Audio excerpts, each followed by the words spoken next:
तो आज आपको मैं बताता हूँ मुख्तसरन प्रोग्राम के आगाज़ में कि सेनेटर सैफुर रहमान खान साहब कौन है। बेसिकली सेनेटर सैफुर रहमान खान साहब का सेनेटर हैं वैसे ये, लेकिन क्योंकि सेनेटर के साथ अमूमन रिटायर वगैरह नहीं लिखते इसलिए उनका नाम बता रहा हूँ। आज कल उनका नाम इसलिए आ रहा है क्योंकि मरियम सफदर साहिबा के बेटे की शादी गालिबन उनकी बेटी के साथ हो रही है, इफ़ आई एम राइट, अगर वो वही आदमी है तो। और शॉर्ट बैकग्राउंड में आपको ये भी बता दूं कि सेनेटर सैफुर रहमान खान साहब जो हैं, he is a prominent personality, क्योंकि जो ये आज की नैब है हमारी नेशनल अकाउंटेबिलिटी ब्यूरो, इसकी जो पहली शक्ल थी एहतसाब ब्यूरो, उसको इन्होंने शुरू किया था। तब ये जो जुनून ग्रुप है म्यूज़िक का, इन्होंने गाना भी बनाया था, एहतसाब एहतसाब एहतसाब। तो ये एहतसाब बुनियादी तौर पे इन्होंने ही शुरू किया था और उसमें फिर पीपल पार्टी वालों को बड़ी हजीमत उठानी पड़ी। जरदारी साहब को इन्होंने बंद करवा दिया और तब भाई बड़े, जबकि ये सियासतदान नहीं थे, पॉलिटिशियन नहीं थे, लेकिन ये बड़े शाणे और होशियार बंदे हैं। आप इनकी आंखों की तरफ देखें, इनकी आंखें जो झील की तरह गहरी हैं, दूसरे बंदे को अपनी आंखों में ही घुमा देते हैं। तो फिर उसके बाद क्या हुआ कि वो एहतसाब वाला साला सिलसिला ख़त्म हुआ और यही बेचारे फंस गए। अब किन किन सियासतदानों का नाम आपको बताऊं और किन किन सियासतदान खातूनों का नाम बताऊं जिनको बड़ी टेंशन दी सैफुर रहमान खान साहब ने जब वो एहतसाब ब्यूरो के चेयरमैन थे और नवाज शरीफ साहब ने तब एहतसाब शुरू किया था।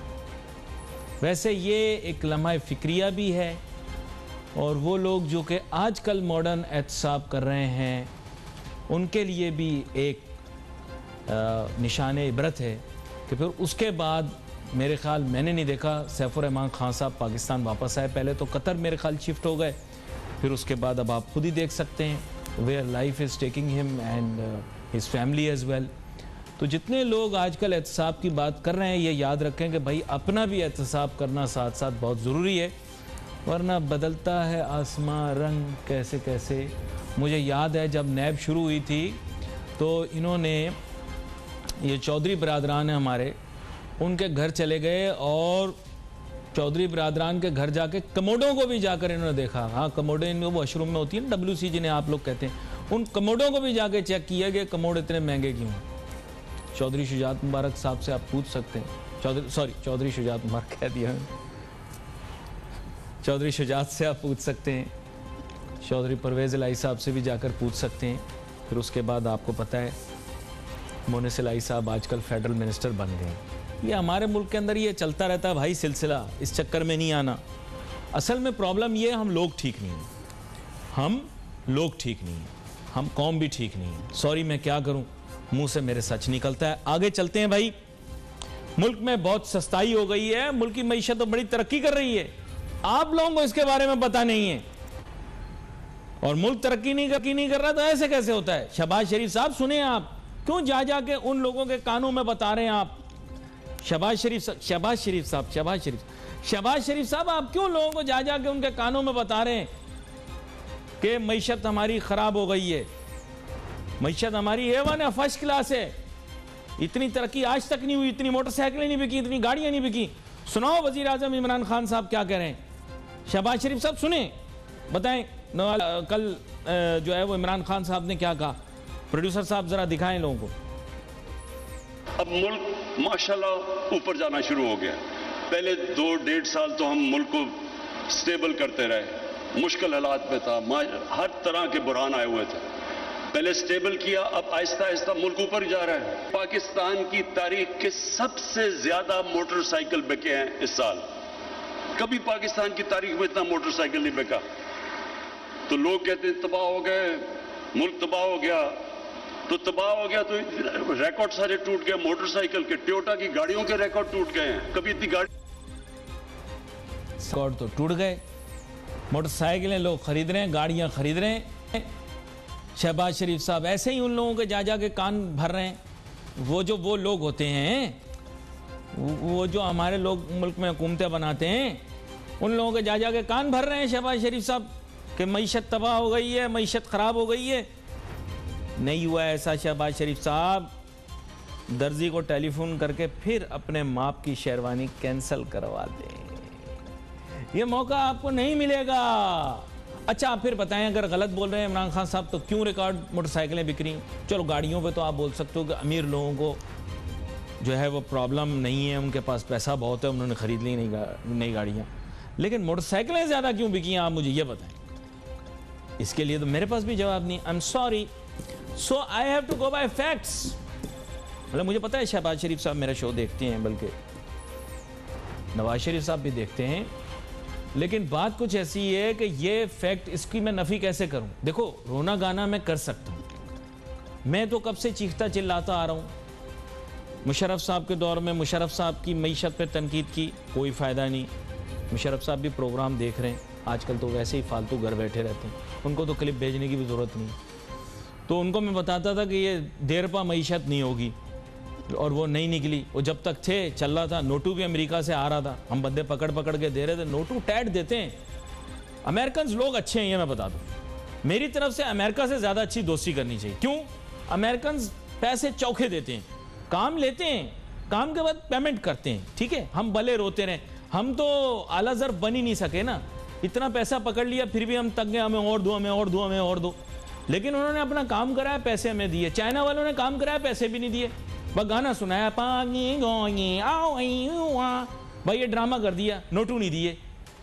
अमेरिका वाले ये हैं कि गाना वाना नहीं गवाते, बल्कि उल्टा बुरा भला हमारा सुनते भी हैं, लेकिन नोटू टाइम पे देते हैं वो। कुछ लोग, मुशर्रफ साहब देख रहे हैं प्रोग्राम, बताए ना सर, आप बताए ना। फिर उसके बाद आप देखें दूसरी बात, जरदारी साहब की गवर्नमेंट आई, मैंने बताया मईशत तबाह हो जाएगी, नो टेंशन। जरदारी साहब कूल माइंड है, जरदारी साहब का ये कूल माइंड। आग लगी होगी जंगल के अंदर, जरदारी साहब वहाँ बैठे, बिल्कुल कूल माइंड, उनका अपना रिलैक्स माइंड है। मईशत तबाह हो रही, नो टेंशन। लेकिन बताया तो मैंने, तब मईशत का बुरा हाल हो गया। यहाँ पर एक छोटी सी ब्रेक लेते हैं नाजरीन, फिर अगले स्टेप चलेंगे। जरदारी साहब के बाद क्या हुआ, अगली हुकूमत किसकी आई। अशफाक हसन साहब भी हमें ज्वाइन करेंगे, मारूफ माहिर माशियात हैं, किसी तारुफ के मोहताज नहीं। Let's take a short break.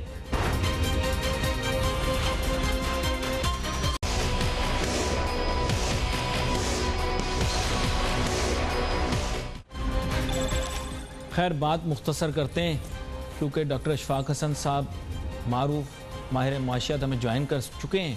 तो बस इतना ही कहूँगा कि भाई जरदारी साहब के दौर में भी मईशत पर तनकीद की, नवाज शरीफ साहब के दौर में भी मईशत पे तनकीद की, और मौजूदा हुकूमत के दौर में भी मईशत पर तनकीद की। लेकिन मिला क्या?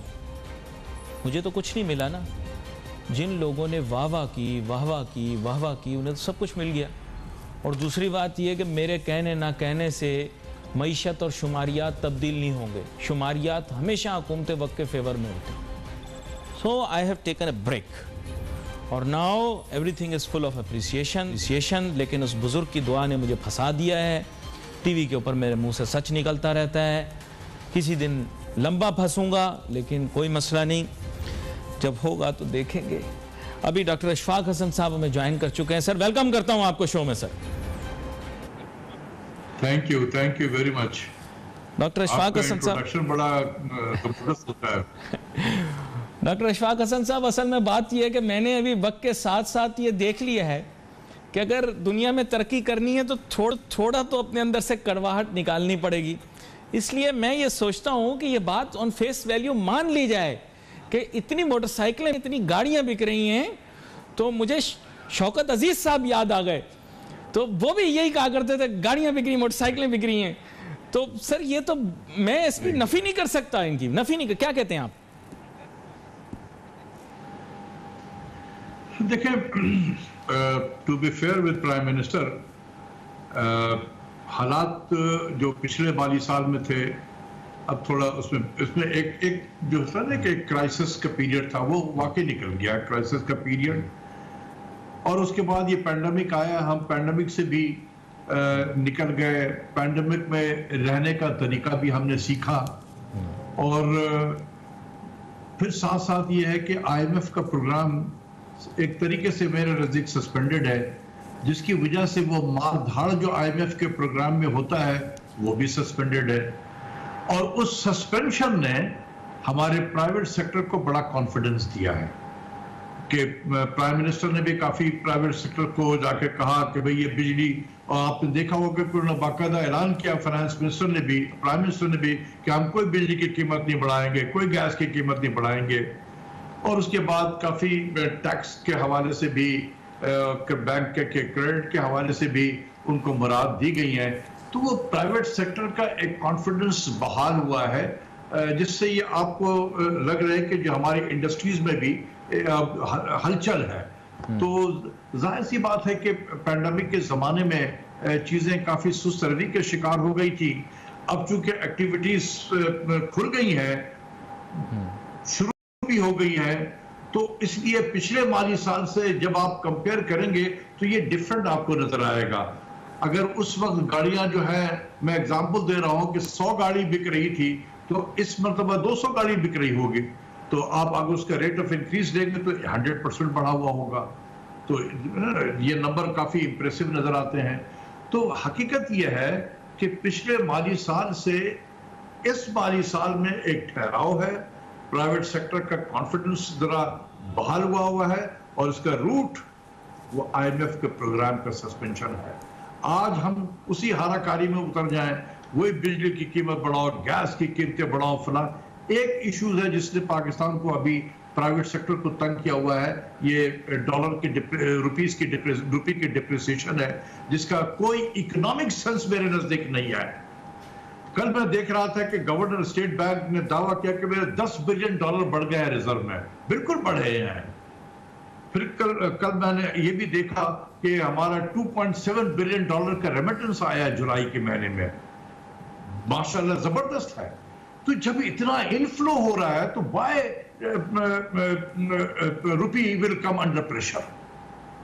तो ये बिल्कुल मैं आपको बताऊं इसी तरीके से है कि अमेरिका चाइना पे हमेशा इल्जाम ये लगाता रहा कि चाइनीज जो है ये करेंसी मैनिपुलेटर्स हैं।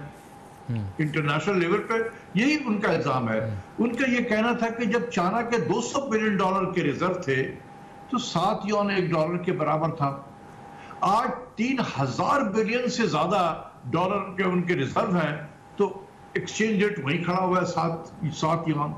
ये तो अप्रिशिएट हो जाना चाहिए था। तो बॉटम लाइन ये है कि जब आपका रिजर्व बढ़ता है तो आपके करेंसी पे दूसरा प्रेशर पड़ता है, डिवैल्यू वाला नहीं, अप्रिसिएशन वाला प्रेशर होता है। तो उसमें फिर ये होता है कि आप करेंसी को अप्रिशिएट अगर नहीं करना चाहते हैं, वही 152 153 पे अगर रखना चाहते थे, तो स्टेट बैंक फिर क्या करता है, मार्केट से बाय कर लेता है ताकि यार डिमांड सप्लाई बराबर रहे। नहीं, that regime is now over. Depreciate का मतलब Look, मैं आपको देता हूं, that regime is now over. They say now we will not touch the market. We have let it in free float. We are now adhering to free market principles. अब तो भाई ये खुद ही हो रहा है, जो कुछ हो रहा है हमारा कुछ लेना देना नहीं है। अच्छा, ये हाथी के 2 दांत होते हैं ना, एक खाने के होते हैं, एक दिखाने के होते हैं। मानते हैं। तो आप इनकी बातों पे ना जाया करें। अगर फ्री मार्केट पे भी हो तो जब आपका रिजर्व जो है जब बढ़ता है, ये उसी वक्त रिजर्व बढ़ेगा जब your inflow is greater than outflow. जब फॉरेन करेंसी का इनफ्लो ज्यादा हो जाए आउटफ्लो के मुकाबले में, तो जो सरप्लस होता है it goes to the central bank reserve और रिजर्व बढ़ता है। तो तमाम पेमेंट के बाद अगर रिजर्व बढ़ रहा है तो you have met all your dollar requirements and yet your currency, your reserve is appreciating, reserve is increasing. तो करेंसी डिप्रिशिएट कैसे हो सकता है? This is against the principle of economics. यहां पर मैं आपसे कहूंगा, आपके इस प्रोग्राम से भी प्राइम मिनिस्टर को भी कहूंगा कि प्राइम मिनिस्टर साहब, मैं हमेशा आपको कहता रहा कि आपकी टीम आपको मिसगाइड करती है। Let me tell again mister prime minister, आपका गवर्नर भी आपको मिसगाइड कर रहा है ये कहके। फिर आप ट्वीट ना करें कि मेरे रिजर्व बढ़ रहे हैं। नहीं, तो इमरान खान साहब ने कब ट्वीट की? नहीं, इमरान खान साहब ने कब ट्वीट की सर? वो आपको लग रहा है कि वो ट्वीट कर रहे हैं? इतना वजीर आजम के पास इतना टाइम थोड़ी होता है। कोई होते हैं लोग इधर उधर, उनको बता के कि सर मैं कर रहा हूं तो कर देते हैं वो ट्वीट। देखिए, उन्हीं के नाम से आता है ना, तो मुझे तो नहीं पता कि कौन कर रहा है। मैं तो प्राइम मिनिस्टर को कहूंगा ना कि वो करते हैं ट्वीट के देखे रिजर्व बढ़ रहा है, तो प्राइम मिनिस्टर पूछा तो सही गवर्नर से कि अगर तुम्हारा रिजर्व बढ़ रहा है तो ये करेंसी क्यों नीचे जा रही है, क्यों नहीं पूछते? ये जिद है गवर्नर की, मैं आपको बता दूं। उसके लिए मैं आपको बताऊं, प्री रिक्विजिट नॉलेज बहुत ज्यादा चाहिए। मैं देखें, I also cut him some slack. Actually he requires a lot of prerequisite knowledge to be on the level और फ्रीक्वेंसी जो आप कॉन्वर्सेशन मुझसे कर रहे हैं, क्योंकि most of his life he has never been associated with all of this. The only people he has interacted with are donors of Shaukat Khanum, ठीक है? तो those are the best businessman in Pakistan who have been donating to the hospital. His circle is very limited. Those people within his circle, what they will tell him, he will listen to them. And those people are good. ऐसे नहीं मैं कह रहा कि बुरे लोग हैं, लेकिन that is where the vision is coming from. Sorry, मैंने आपको elaborate करके बता दी, मैं बड़ा straight forward आदमी हूँ, मैंने आपको बता दिया उन लोगों से। जी ठीक है, आपकी बात बिल्कुल सही है, लेकिन यह है कि देखें, नॉट नेसेसरीली कि प्राइम मिनिस्टर जो है भी किसी भी मुल्क का वो बहुत जबरदस्त इकोनॉमिस्ट भी हो, वो इंटरनेशनल लॉ का भी एक्सपर्ट हो, इंटरनेशनल रिलेशंस का भी एक्सपर्ट हो, इसकी कोई जरूरत नहीं होती है। ये प्री रिक्विजिट्स में नहीं है। What is in the pre requisite कि आपकी टीम अच्छी हो। रोनाल्ड रेगन जो थे अमेरिका में जब सदर बने, तो लोग कहते थे यार ये तो मूवी एक्टर है, तो ये कैसे सदर बन गया, इसलिए कैसे अमेरिका को चलाना है। लेकिन Ronald Reagan turn out to be one of the finest president of the United States. क्यों? इसलिए कि उसने अपनी टीम में best of the best people available in the United States को रखा था उसने। वो आराम से पॉपकॉर्न खाता था और व्हाइट हाउस में जो उनका एक थिएटर वेटर भी है, वहां बैठ के मूवी शो भी वो देखते रहते थे, क्योंकि उनको यकीन था कि मैंने टीम सिलेक्ट की है, they are the best of the best. तो कोई जरूरी नहीं है कि प्राइम मिनिस्टर को इकोनॉमिक्स की भी नॉलेज होनी चाहिए, इंटरनेशनल रिलेशंस की भी होनी चाहिए, नहीं है, कोई जरूरत नहीं है। लेकिन प्राइम मिनिस्टर को सिर्फ ये हो कि अपने I'll just come back to you, मुझे एक छोटी सी ब्रेक लेनी है। I have to come back to you, इसी ब्रेक लेनी है। ब्रेक के बाद वापस आता हूं और अपनी गुफ्तगू को जारी रखूंगा। Let's take a short break.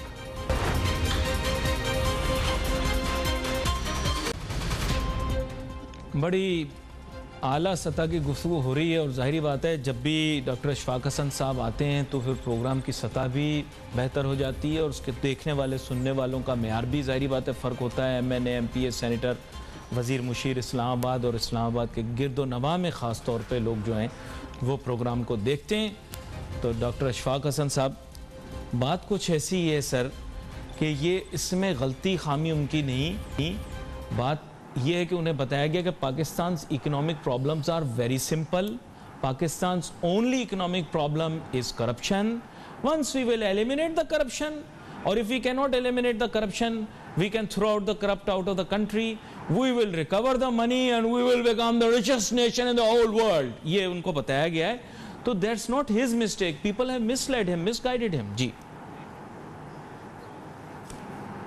मैं यही तो आपसे कह रहा हूं, यही मैंने कहा कि प्राइम मिनिस्टर को मैं हमेशा से कहता रहा हूं कि इनकी इकोनॉमिक टीम इसको मिसगाइड करती रही है और यही कहती रही कि बस करंट अकाउंट उसमें लगा दिया, बिल्कुल लगा दिया। प्राइम मिनिस्टर करंट अकाउंट से बाहर ही नहीं जाते थे और मैं बार बार कहता था कि सर जिस तरीके से करंट अकाउंट आप सही कर रहे हैं इससे 10 मसाइल जन्म दे दिए है।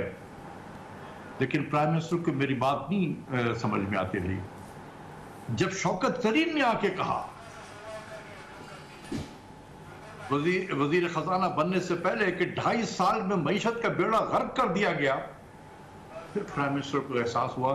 अब पता नहीं उनको ये एहसास हुआ होगा कि नहीं कि डॉक्टर अशफाक भी तो मुझे यही कहता था कि हमारी टीम आपको मिसगाइड कर रही है, सिचुएशन ऐसे नहीं है। ये उनका ठीक है, मेरी उनसे कभी बात नहीं हुई है उसके बाद। तो कहने का मतलब है कि यही फाइनेंस मिनिस्टर ने जब कहा कि बेड़ा गर्क हो गया तो उन्हें याद आया कि यार ये तो वाकई गड़बड़ है। फिर उनको कहा कि भाई तुम आके सही करो, एंड शौकत तरीन इज डूइंग गुड जॉब। मैं आपको ये बता दूं वो ठीक डायरेक्शन पे है। लेकिन अब मैं प्राइम मिनिस्टर से कहना चाहता हूं कि सर जब आप कहते हैं कि हमारा रिजर्व बढ़ रहा है तेजी से, बिल्कुल बढ़ रहा है रिजर्व तेजी से, आप जब कहते हैं कि रेमिटेंस आ रहा है $2.7 बिलियन, हमें भी बड़ी खुशी है कि रेमिटेंस आ रहे हैं। पाकिस्तान की मैशत पे इसके बड़े मुस्बत असरात पड़ रहे हैं। जब रिजर्व बढ़ रहे हैं तो प्राइम मिनिस्टर को ये नहीं पूछना चाहिए कि गवर्नर स्टेट बैंक साहब ये रुपये क्यों डिप्रिशिएट कर गई है। 152 रुपया पर डॉलर से 1-1.5 महीना पहले आज 164 है। ये 12 रुपया जो डिप्रिशिएट हुआ है रुपये, इसने 1080 बिलियन का हम पे पब्लिक डेट चढ़ा दिया। 1080 बिलियन। वजीर आजम साहब, मैं आपसे रिक्वेस्ट करता हूं कि खुदा के वास्ते उसको पूछिए आपके कि तुम्हारे इस 12 रुपए करेंसी को डिवैल्यू करने से कितना पब्लिक डेट चढ़ा है। मैं आपको बता रहा हूं 1080 अरब।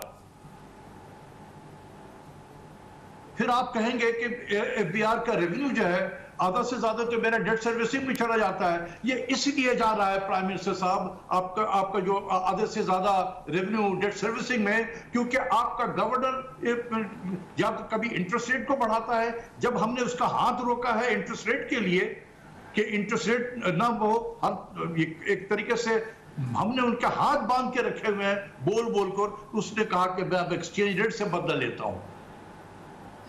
देखिए, इंटरेस्ट रेट को बढ़ाने से क्या होता है, इंटरेस्ट पेमेंट बढ़ता है। इंटरेस्ट पेमेंट बढ़ेगा, आपका बजट का खसारा बढ़ेगा।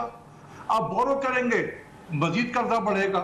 उसने कहा कि इस रास्ते को अगर तुमने रोका है तो मैं फिर दूसरा रास्ता लेता हूं, मैं करेंसी को डिप्रिशिएट करता हूं। और अब जैसे मैंने आपको कहा कि ये 12 रुपए के डिप्रिसिएशन से 90 बिलियन मैंने पब्लिक डेट है इस वक्त हमारा पब्लिक डेट जो है $90 बिलियन का है, मैं इस पे लायबिलिटीज को निकाल दे रहा हूं, वरना तो ये तो 119 बिलियन के करीब हो जाएगा, हो चुका है जून तक में। तो ये 90 बिलियन भी अज्यूम कर लूं तो 1080 अरब रुपए चला गया, आपके एक झटके में आपका डेट बढ़ गया। तो आप बताएं कि क्या ये प्राइम मिनिस्टर नहीं पूछ सकते गवर्नर से? नहीं, वो बोलेगा मैं पूछ सकता है गवर्नर से? नहीं, मैं आपको बताता हूं ना, सफाई आपके सामने पेश करता हूं। The issue and the challenge is कि जब वो डिस्कशन में आएगा, आर्गुमेंट होगी, तो स्टेट बैंक के गवर्नर से बहस करने में कौन पेश हो, ये एक बहुत बड़ा सवाल है। When he will come and sit there and he will start saying the things that he is saying, आपके ख्याल से काबीना में कौन शख्स ऐसा होगा जो कहेगा कि नहीं रजा बाकिर साहब आप ऐसा करें या वैसा करें? दूसरी बात ये कि जी, फाइनेंस मिनिस्टर तो पूछ सकते हैं, ही इज अ बैंकर, वो पूछ सकते हैं। फाइनेंस मिनिस्टर तो पूछ सकता है ना, प्राइम मिनिस्टर पूछ सकते हैं, कर सकता है। और नहीं, प्राइम मिनिस्टर तो बिल्कुल पूछ सकते हैं, but I will tell you what, he is so resourceful, the governor state bank, that he was able to bring a piece of to present or propose a piece of legislation which no one was willing to accept, and it was literally going to get passed. अगर media शोर ना मचाती, आप शोर ना मचाते और लोग शोर ना मचाते, तो he would have got that passed, which would have put him outside public purview altogether, outside of even any legal question over his status or the organization status which is known as state bank. आप मुझे बताएं ना, इससे ज्यादा कोई resourceful बंदा हो सकता है? आप मुझे बताएं। देखिए, मैं इसको रिसोर्सफुल नहीं कहूंगा, इसको मैं चीटिंग कहूंगा कि उसने कैबिनेट के साथ चीटिंग की है। आखिर हफीज शेख को क्यों हटाया गया? क्यों हफीज शेख भी उसको उस वक्त लेकर आए? जरा उस लेजिस्लेशन के अब टाइमिंग देखें कि जब प्राइम मिनिस्टर जो है वो सेनेट के इलेक्शन में फंसा हुआ हो, और ऐसे बीच में जब इलेक्शन में फंसा हुआ हो, उस बीच में आप